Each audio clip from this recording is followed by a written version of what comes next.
Hola amigos, ¿qué tal? ¿Cómo se encuentran? Aquí con ustedes Daniel Rojas Pachas con un nuevo video para este espacio Libros y otras interferencias. En esta oportunidad vamos a retomar el cine y voy a hablarles de la filmografía de un director peruano bastante joven. Su nombre es Josué Méndez y tiene a su haber dos películas: Días de Santiago del año 2004 y Dioses del 2008. Josué Méndez, ¿cierto?, se ha destacado ante la crítica con estas películas, también en festivales, y estuvo realizando una pasantía con el director británico Stephen Frears, el encargado de la dirección de la cinta Alta Fidelidad. Eso un poco como para conocer, ¿cierto?, el registro de este director joven, ¿cierto?, latinoamericano, que además tiene su propia productora, y creo que algo que es digno de destacar es que estas cintas no solamente tienen a cargo su dirección y producción, sino también el guión. Y bueno, vamos a hablar de las películas, ¿cierto? Días de Santiago del año 2004 es la historia de este personaje, Santiago Román, un joven limeño que digamos formó parte del ejército que estuvo peleando en el Cenepa, ¿cierto?, en esta región selvática contra el terrorismo, y luego también en la guerra que sostuvo el Perú con el Ecuador, debido a que estos países son fronterizos. Este joven nosotros ya lo vemos reinstalado en Lima con una especie de estrés postraumático, ¿cierto?, al ser un veterano de guerra, algo similar a lo que ocurre con el personaje de Rambo en First Blood y también con el personaje de Travis Bickle de Taxi Driver, con la cual esta cinta, ¿cierto?, mantiene cierta familiaridad que ya vamos a ver. Bueno, Santiago Román llega, ¿cierto?, está desempleado, es un joven que además por la instrucción castrense que ha tenido, tiene una especie de lógica bastante autoritaria y por otro lado bastante, podríamos decir, casi como una máquina en el fondo. Sus actos todos están planeados con cierta estrategia, minuciosamente, trata de mantener un horario y repetir o un poco insertar dentro de su vida actual la hora del rancho, la hora de dormir, ciertos ejercicios y prácticas, lo cual frente al caos de una ciudad como Lima, una gran capital de un país sudamericano, ¿cierto?, sobre todo caótica, desordenada, con un tráfico horrible, digamos, con mucha informalidad también dentro de sus relaciones económicas y también sociales, hacen para este joven, que de alguna manera se había acostumbrado a una vida, ¿cierto?, con horarios, con ciertas limitaciones, teniendo siempre una orden por delante, un objetivo, una misión, imposible adaptarse, tanto a lo que es la ciudad como también a su vida privada. Él tiene una relación y vemos a lo largo de la película cómo esta relación se va deteriorando por su violencia y también porque él no puede adaptarse a Mary, que es su esposa, o Mari, que es una mujer independiente, autónoma, que no depende de él económicamente, que en el fondo trata de ser una ayuda, entendiendo que él ha llegado con muchas cicatrices y heridas de guerra. Ni siquiera puede costearse un teléfono celular, no puede costearse estudios. Entonces vemos desde un comienzo cómo él mantiene una vida secreta en la cual todavía trata de replicar ciertas prácticas del mundo militar. Lo vemos entrenando en la playa, pintado como si estuviera, digamos, camuflado en la guerra. Lo vemos dormir de una manera incluso a veces ya patológica, ¿cierto?, con un arma encima, y constantemente la película juega con elementos narrativos que interfieren, digamos, el color de la cinta, ¿cierto? La cinta es de color, pero de repente hay unos cambios a planos en blanco y negro, una cámara temblorosa que parece estar siempre encima del hombro de él, o que nos invita como espectadores, ¿cierto?, a transitar por distintas calles de Lima, por todo lo que es la periferia, los conos, porque esta película en general hace una radiografía de Lima, ¿cierto?, de fines de los 90 y comienzos del 2000. Estamos hablando de la transición entre el gobierno de la dictadura de Fujimori y los gobiernos posteriores de Toledo hasta el actual. Entonces no es la Lima de la guerra interna, no es necesariamente la Lima de la inflación, la Lima de Alan García, sino que también es una Lima que de algún modo se está acercando a una especie de economía de libre mercado, donde hay un exceso de arribismo, de malls, de grandes tiendas, de, digamos, cadenas de alimentos, ¿cierto?, Pizza Hut, todo esto, mucho comercio, mucha tarjeta de crédito, pero también, por ende, mucho joven aspirando, ¿cierto?, a ocupar un lugar dentro de esta sociedad a través de estos pequeños cursos, talleres y universidades. Entonces vemos estas facetas de cómo este personaje se va moviendo a pedir un crédito para comprar un refrigerador, a inscribirse y matricularse para estudiar una de estas carreras cortas de diseño, de computación, de marketing, ¿cierto?, que se venden como la panacea. Lo vemos también interactuando con sus viejos compañeros, y vemos estas facetas, sobre todo también la relación con su hermano, que es un tipo que vive en la calle, jugador, vividor, que engaña a la esposa, que la golpea, un padre que obliga a la hija a trabajar, ¿cierto?, a su hermana menor también de Santiago a vender caramelos, a vestirse provocativamente para atraer más clientes dentro del negocio pequeño que tienen como de abarrotes, la madre tratando de sostener el hogar con esta pequeña tienda, ¿cierto? Entonces vemos una Lima caótica, destruida de algún modo, con también un tejido social bastante dañado,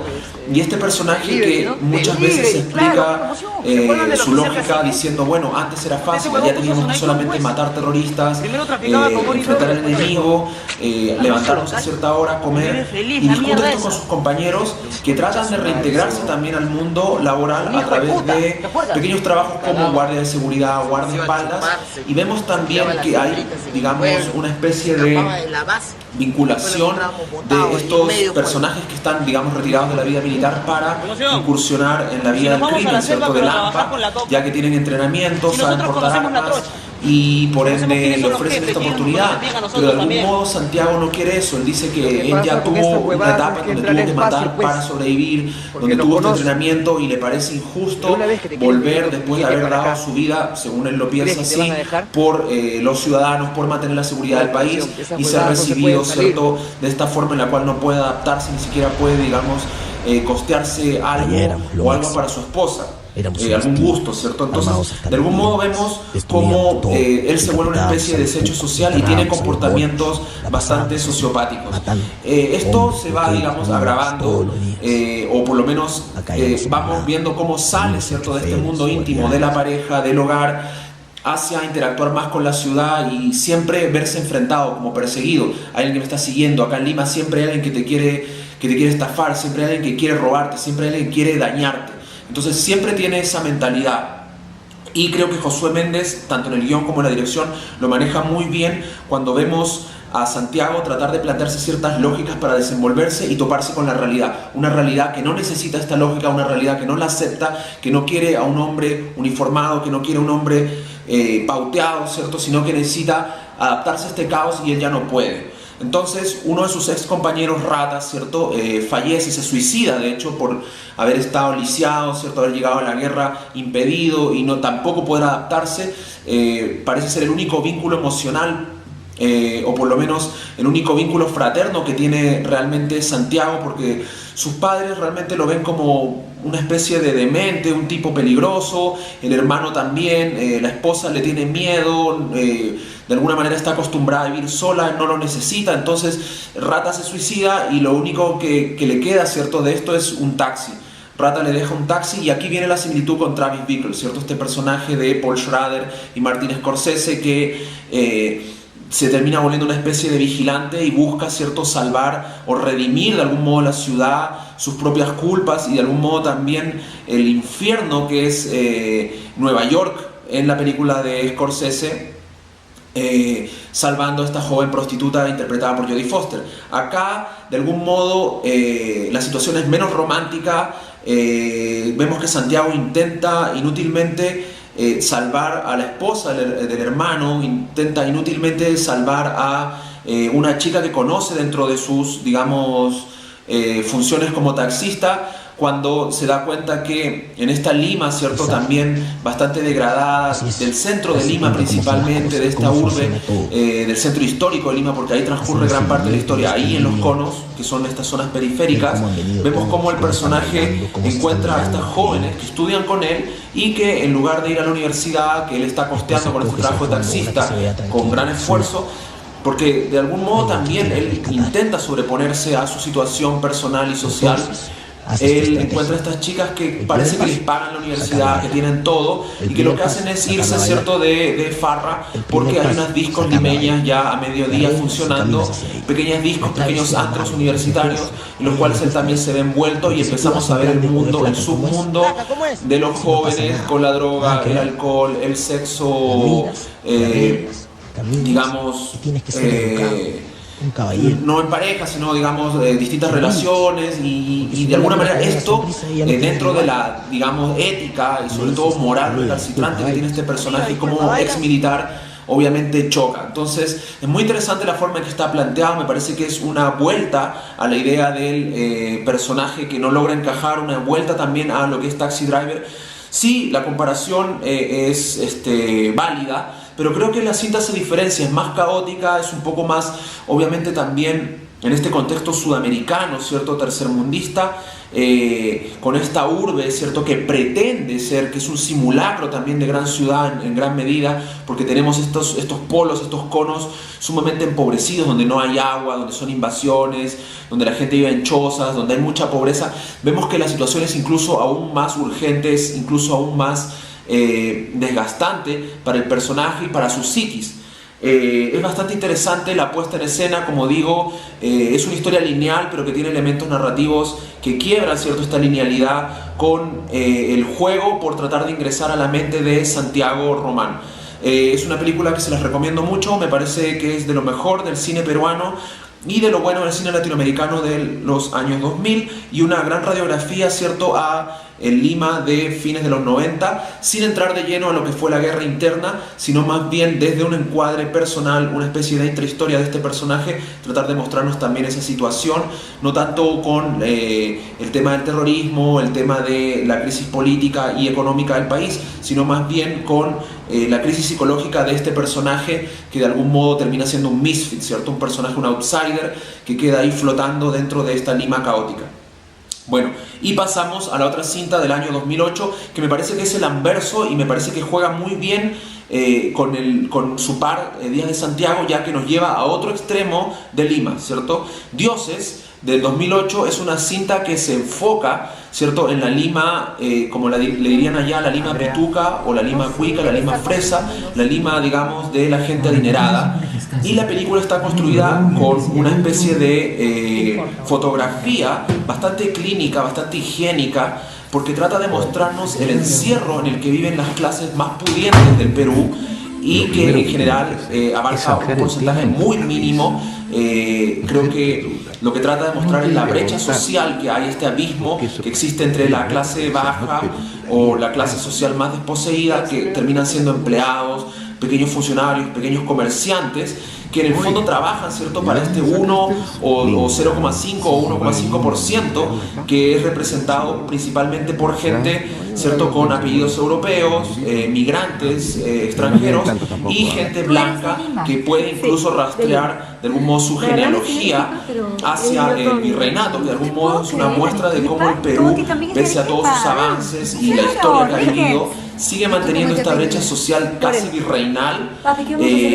y ahora lo vemos en ambientes que principalmente son otra especie de extramuro, otra especie de digamos, zona al margen de lo que es el Lima central, pero acordonado, ¿cierto? Este Lima de la costa, este Lima casi pretencioso, simulando ser una especie de Miami en Asia, en estas zonas muy pudientes, en las cuales viven solo pequeñas familias que tienen acceso incluso a los balnearios, casi como sus playas privadas. Cuenta la historia de una familia disfuncional liderada por Agustín, que tiene una nueva pareja llamada Elisa, una joven que tiene la mitad de su edad. Es una joven que además es el único personaje, digamos, dentro de este núcleo económico fuerte, con rasgos, ¿cierto?, más autóctonos, ¿cierto?, del peruano de la sierra, del peruano de la selva. Es una joven de piel morena, muy bella, que, digamos, está casada con este hombre multimillonario. Y la historia generalmente transcurre en discotecas de niños bien, transcurre, ¿cierto?, en la fábrica de Agustín, y principalmente en el hogar, en este hogar que es la casa de la playa, en la cual nos presenta esta especie de pequeña, ¿cierto?, mirada con lupa de Agustín su nueva pareja, ¿cierto? Y sus dos hijos ya adolescentes, ya jóvenes, ¿cierto? Por un lado Andrea, que es una aspirante a modelo, una joven por un lado bastante superficial, bastante vana, y su hermano Diego, un joven bastante tímido, introspectivo e incluso con una fijación obsesiva y patológica hacia su hermana. El incesto está muy fuerte en esta historia, retratado, y no solo eso, sino también el tema de la endogamia. Vemos cómo el personaje principal en este caso tendría que ser Diego, pero también yo creo que Elisa, la nueva pareja de Agustín. Los otros personajes son más bien periféricos o instrumentales para la historia. Diego es este joven que de algún modo tiene una sensibilidad que lo hace muy diferente a su padre. Su padre se plantea como una especie de Dios, por eso yo creo que el juego Dios es cierto, como una especie de Zeus que ve todo, pero es indiferente en realidad. Es un gran proveedor, les da la casa, les da el dinero, les cumple sus caprichos, pero en el fondo es un personaje ausente y que lo único que hace es juzgar a este joven Diego, que no tiene su personalidad, que es más débil de carácter y que en el fondo tiene esta obsesión y esta culpa inmensa con respecto a estar enamorado e incluso aprovecharse de su hermana cuando ésta está en condiciones de ebriedad. Entonces la película va indagando en esta, digamos, faceta oscura de la Lima pudiente o del Perú pudiente, y también nos va mostrando cómo,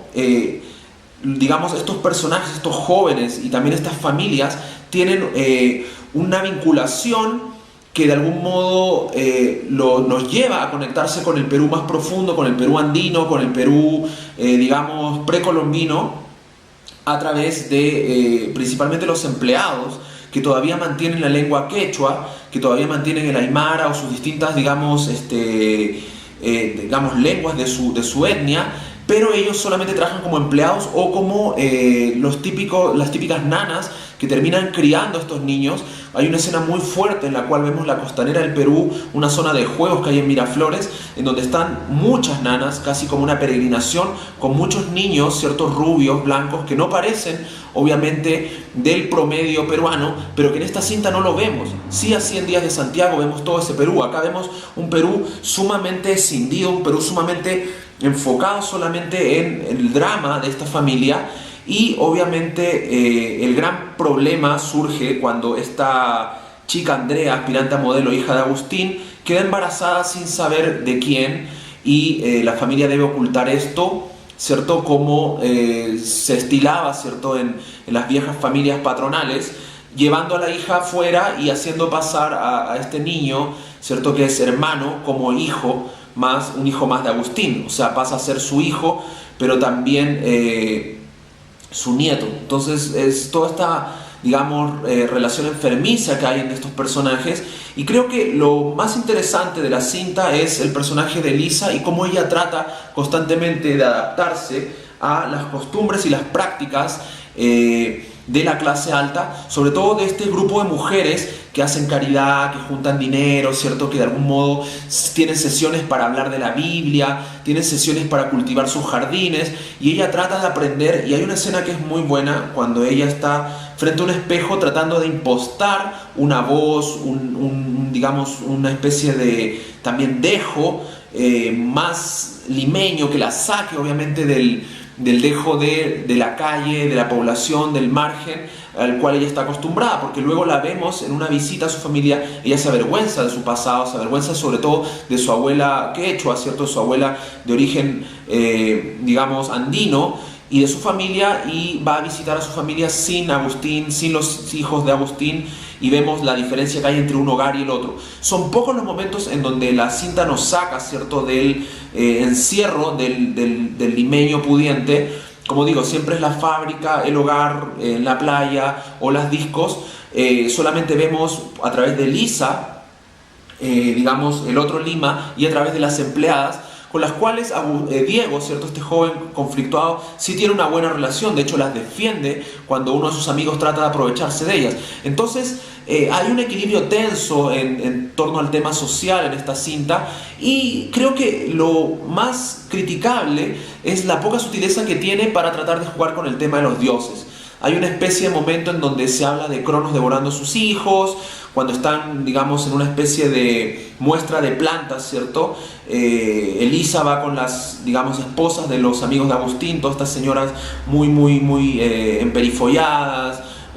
con mucho dinero, ¿cierto? Todas rubias, ella es la única morena, y están viendo distintas plantas, y las plantas de algún modo tienen esta especie de simbolismo hacia los dioses, ¿cierto? Por un lado, el Cronos devorando a su hijo, que es una especie de arreglo floral, y luego este árbol que es una especie de San Pedro deforme, por algún tipo de enfermedad que se llama el peruano horrible o el peruano monstruosus, creo que es. Entonces es como que estos simbolismos no son tan sutiles, es como para mostrarnos que en el fondo el Perú es un gran monstruo afectado por el clasismo, por la xenofobia, por estas diferencias sociales. Creo que ahí a Josué Méndez se le va un poco lo panfletario, pero fuera de eso creo que la cinta está muy bien lograda, ¿cierto? Las actuaciones están bastante bien. Hay que señalar sí que de repente algunos de los personajes están dentro de los actores del registro telenovelesco, pero así todo creo que la película siempre tiene un muy buen encuadre, siempre son estos planos típicos de la publicidad, ¿cierto? De la publicidad que muestra siempre a gente blanca en los distintos países, ¿cierto? No muestra a la gente promedio que vivimos en estos países sudamericanos, sino que siempre muestran a esta familia perfecta consumiendo la bebida gaseosa, el producto electrodoméstico. Entonces un poco juega con ese elemento, como digo, de fotografía, de encuadre. Es una cinta muy bien lograda, y creo que el punto del clímax, cuando el personaje Diego de alguna manera entra en contacto con los conos, hay una escena en donde él escapa de su hogar por lo que no puede ya manejar esto como una especie de Holden Caulfield, tiene que salir del encierro de la burbuja, y no haya mejor cosa que escapar al hogar de una de sus empleadas, y lo vemos observar el cono, ¿cierto? Observar todo en silencio en este momento, en esta parte de la película no hay, digamos, diálogo, sino que simplemente él observando, digamos, el Perú real, el Perú del cual ha sido de alguna manera marginado y encerrado para ser criado como un futuro heredero de la empresa, y con esta endogamia típica de las clases altas, algo que creo que también hemos visto en distintas cintas latinoamericanas del último tiempo, como Joven y Alocada, que está basada, ¿cierto?, en la adaptación del libro Joven y Alocada, que se centra, ¿cierto?, en las clases altas pero ligadas a estas religiones alternativas, el evangelismo, ¿cierto?, los protestantes, estas iglesias alternativas al catolicismo, que es muy fuerte en Sudamérica, y que principalmente trata el tema de la hipersexualización de los jóvenes frente, digamos, a la moralina religiosa. Luego tenemos Zona Sur, que habla del matriarcado boliviano, que también es una cinta paceña, una cinta boliviana, que también de alguna manera muestra esta endogamia, esta especie de elementos también bastante perversos de la gente, digamos, más pudiente de Sudamérica. Y luego tenemos esta otra cinta, Géminis, que también se enfoca en el tema del incesto en una Argentina también burguesa, pero venida a menos. Entonces, creo que estas cintas de algún modo se pueden ver como hermanadas. Voy a tratar de hacer un video donde haga una comparación de estas cintas que les mencioné, también para que las conozcan, y creo que Dioses se inscribe dentro de eso. Bueno, ¿qué puedo decir para ir resumiendo? Creo que Josué Méndez es un buen director, me parece que tiene 2 buenas cintas, tiene una carrera promisoria, ojalá siga filmando. Está bien que se tome ese tiempo entre cada cinta, 4 años, buenos guiones, buena puesta en escena, muy buena fotografía en el trabajo de ellas, buenas actuaciones en general. Creo que son cintas muy bien logradas y que permiten ambas, ¿cierto?, hacer un paralelo de la Lima que hoy día se vive, la Lima presente, la Lima del fines de los 90, del 2000 hacia adelante, y una radiografía muy fuerte del Perú y bastante universal por los problemas que trata, la migración, el clasismo, la xenofobia, obviamente los remanentes de las dictaduras y de las guerras que han vivido estos países de forma reciente. Bueno, sin más que agradecerles, hemos llegado a los 1000 suscriptores, estoy muy contento, estamos avanzando con el canal. Dimos este nuevo Libros y otras interferencias dedicado a la filmografía de Josué Méndez, con algunas escenas de dioses para que conozcan más del trabajo del director, no sin antes nuevamente agradecer y esperar sigan opinando, suscribiéndose al canal, compartiendo los videos. Este es un espacio para todos ustedes. Nos vemos en un próximo Libros y otras interferencias. Hasta luego y muchas gracias.